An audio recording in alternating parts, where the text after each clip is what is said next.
everything we were asked to do, we did. Every overseas deployment, everything our governors asked us to do, we were very fortunate. And I think the reason we were able to do that is if you go back 20 years ago after 9/11, our nation and the department made a significant investment in the National Guard and frankly all reserve components. And because they manned, trained, and equipped us to fight our nation's wars, which is our primary mission. Our primary mission of the Guard is as the combat reserve of the Army and the Air Force. And because we're manned, trained, and equipped to do that, we can also use those skills to really do just about anything that our nation asks us to do. Because we're there, we understand the community, and those relationships are invaluable in us determining, what's the appropriate thing to do. And when you look at, we had 43,000 guardsmen involved in civil disturbance operations.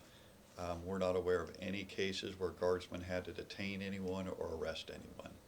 They were just there really to diffuse the situation. And we think in coordination with their local law enforcement, they were really successful.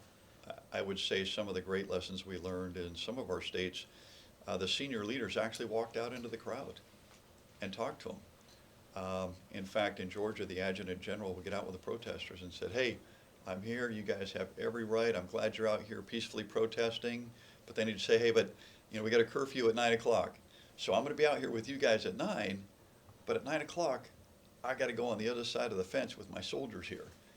So I would really appreciate it if you guys would, hey, voice all your rights, say everything you like to say, but please, at 9 o'clock we have a curfew, please go home so we can do our job."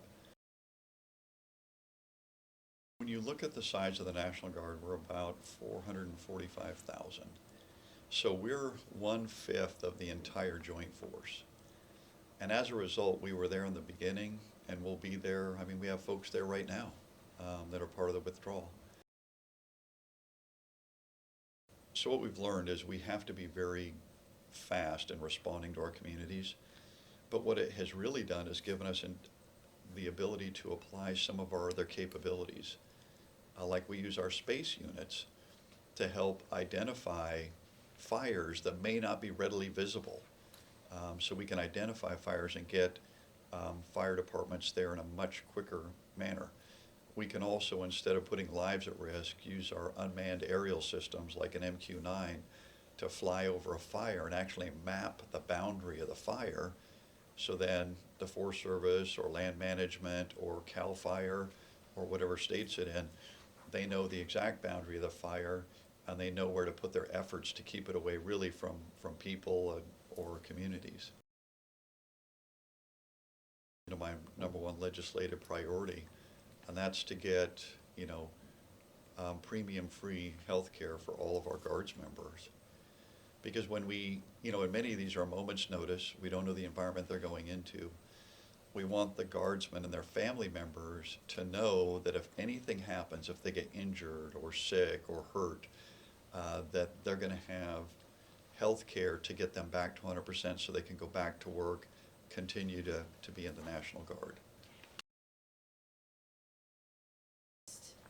It's simple. It's thank you.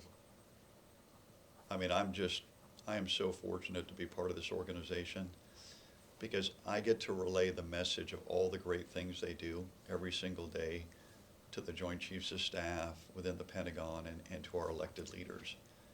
And, all you can do is you look at everything they were asked to do. They met everything.